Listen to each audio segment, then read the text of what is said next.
So after 2 weeks away, we have chapter 949 of One Piece finally out, and very straightforward, simple chapter. It did not focus on the other Straw Hats like I thought it might do, despite the cover of Weekly Shonen Jump that we got with the Straw Hats with Luffy, Zoro, Sanji, Nami, and Robin on Weekly Shonen Jump, also promoting the fact that Wano is currently happening in the anime, and also the color spread that we got. And I have to say, Oda usually 9 times out of 10 hits it out of the park when these color spreads, especially the ones in the summer. We've got the Straw Hats chilling out, like most of them. You got the girls, Nami and Robin, looking glorious as always. And what's interesting is you got Luffy in the banana, Nami's peeling the banana, and you got a blue gorilla in the background holding the banana, and it's got somewhat of a tattoo. Now I don't know if that's a reference to Luffy when he activates Gear 4 Bounce Man, but either way, I find that interesting. I doubt it's not. It's just like a tattoo. So I'm wondering if that's referencing anything. It could be some type of foreshadowing because Luffy usually gets his techniques, his influences from animals. So I'm wondering what's going to happen there. But either way, the Straw Hat's looking awesome as you would expect. It starts off with Luffy hockeying up, punching the father of the Beast Pirates. The problem is obviously the prisoners the samurai are like carrying out because they rebel, but they can't because they know if they do, they end up getting killed by Kaido. So it's like easier for them if they lay down, become prisoners, and accepting this. You got the other samurai kicking ass. You got Raizo throwing Thunder Shuriken, so that's pretty cool. Okiku just slashing people left and right, and this is really cool because this is really the first time we've seen Okiku, with the exception of what he did against Orishima.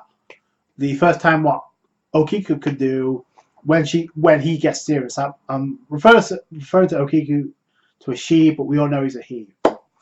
And he does take his mask off during midway, so I'm wondering what's going on with there. I still think there's something more to Okiku. You have Chopper is pissed because they're using viruses to like spread throughout obviously the prisoners.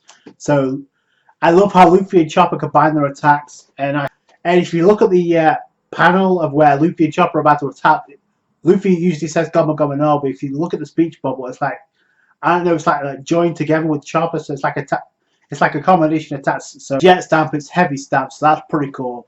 Trashed around, and what's interesting about this is you have Raizo throwing the keys to Kid and Killer, or Kamazu the Killer, and referencing Kid as Luffy's friend. Which, if Luffy Kid's obviously going to deny that.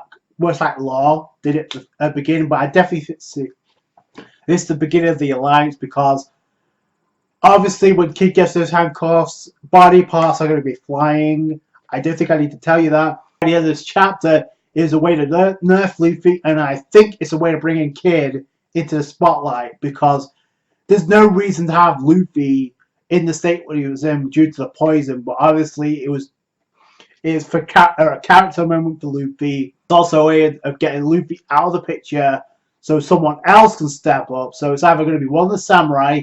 We still have one of the samurai that's actually shaded or silhouetted. Now there could be Denjiro, but although there's some speculation that maybe Denjiro could be Kirishiro. I don't know. I have to remember there's still a silhouetted samurai in Udon prison, so that could come into play. You still have Caribou, who's jamming the communications, so maybe that he'll play a hand because he did say he wanted to join up with Luffy. I can't see anything else other than Kid about to send body parts flying because you saw that expression on his face like he didn't give a shit. Like the problem is you got Babadook and Daifuku spreading the poison for this, and what they say, I guess what the plague does, actually it turns up the temperature in the bodies and actually overheats them, sets them on fire pretty much. And it incinerates them, brings them to near death, and it actually finds a way to actually mummify and zombify them, so they actually turn into zombies. So it's kind of similar to Thriller Bark, where they have the prisoners actually like burn to death and then come back up from the dead pretty much and actually attack Luffy and the others, or at least attempt to. It's just like just leave. I mean, if you hadn't shown up in the first place, none of this would have happened. We wouldn't have had to suffer like this. Blaming all the problems on Luffy, the fact that he stood his ground against Kaido.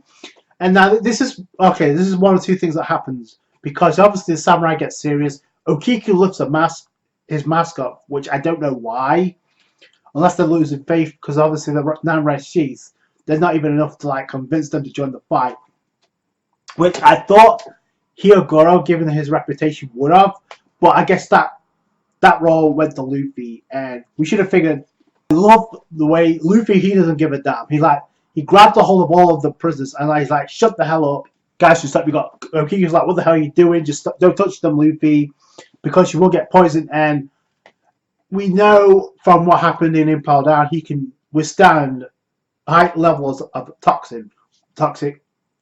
We know that, but obviously that came down to even copy in there. So I'm pretty sure Chopper's going to heal up Luffy. That's not much of a problem, but it's just speaks more volumes to Luffy's character. Like, he doesn't give a damn. The precedent about this shit ain't gonna work. It's not gonna fly. You really will end up in a bad way. But like I said, I think this is a way of nerfing Luffy, or at least take him out of the picture so Kid can step up. So you want to obey Kaido so you can live another day. So open your eyes, damn it. You've all become slaves. And it's similar to like the speech he gave in Dressrosa to like Lord, when he said he wants to help out because look at all the problems Doflamingo's causing.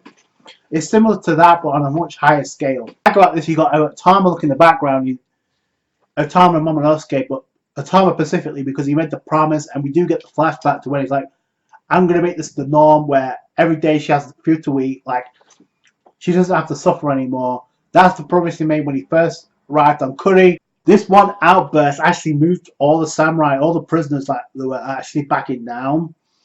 And Luffy, with probably one of the most epic panels, there's a lot of them in this chapter when it comes to Luffy, but it says, we've come to defeat Kaido. How he's going to do that, I don't know, but we saw Babaruki about to light up the play shots, like multiple fires, even more so than what they had before. That was going to take place. You knew what was about to happen to Babaruki. I said this in the previous chapter. He is going to get one shot in. Luffy has to take him out for what happened before. Luffy uses future sight because he's like, oh, that's a bad, depressing future, but he knows what's about to happen. He has to take him out.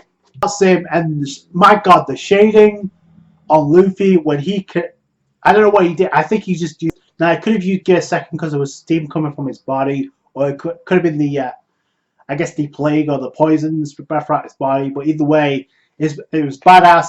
Luffy, the shading on Luffy was epic as hell. Babanuki got one shot as predicted. Like, yeah, it's pretty much up to you guys now. So now, which is kind of an issue when you consider the fact that, yeah, it's fodder, and if it weren't for these guys, Luffy would be in this position. But I think it's a way of story progression, of keeping Luffy out of the picture, and more or less he and Hyogoro, because they're definitely going to have a training session on the floor of hockey after this, leading to 1 at 3. And I personally think this is a way of bringing Kid in to like get some retribution, because he definitely needs some retribution here, some redemption after what's gone down with him. Ever since Kaido fell on his crew, he's been getting the rough treatment out, but obviously it's focused on Udon Prison. I'm pretty sure 950 we're going to focus on the rest of the shows. We kind of have to now. I mean, Luffy's kind of down and out, unless they have Kid do something epic. Find out where the rendezvous point is, what Robin mentioned a couple of chapters ago. Or we could see the fight between Kirishiro and Zoro. I wouldn't mind that, although I personally think Zoro needs to put Kirishiro in his place, my personal opinion. And it was referenced in this chapter, like, one bullet turned the tide of this fight. That bullet came from Queen, the plague, right? And obviously it incinerated multiple prisoners, almost to the point where they turned them mummified and into zombies, for no better term. But that was just from Queen the Plague, a second level Yonko Commando or Calamity. What could King the Wildfire possibly be capable of? We see what Queen could do, and better or worse, he did find a way to subdue Big Mom, despite how much of a plot hole it might have been to some. It's what happened, and I don't see it being any easier with King. So it's going to be interesting to see what that dude could do. Obviously, he's a point for Zoro. Queen, obviously, a match for Sanji. Although I guess the $1 million question is, can Sanji handle him, even with the raid suit? So that's going to be a question. Luffy's definitely going to get some training out of this. Kid is about to go nuts, so I can't wait for that. is going on in the Flower Capital has to take priority, at least unless it's already taken place and we get some type of time skip. And we also get reminded that 8 days before the battle in Onigashima takes place. So the fact there's a countdown continuing, 8 days left to train, window of opportunity to train. What the hell's Kid gonna do? Is he gonna join up with Luffy and Law? Possibly, but we know it's gonna happen sooner or later. Can't wait to see what happens next. This was a pretty good chapter. That's gonna do it for today, guys. Thank you guys so much for watching. Like this review if you did. Subscribe to the channel for more One Piece. Catch you guys later. Thanks, guys. Bye.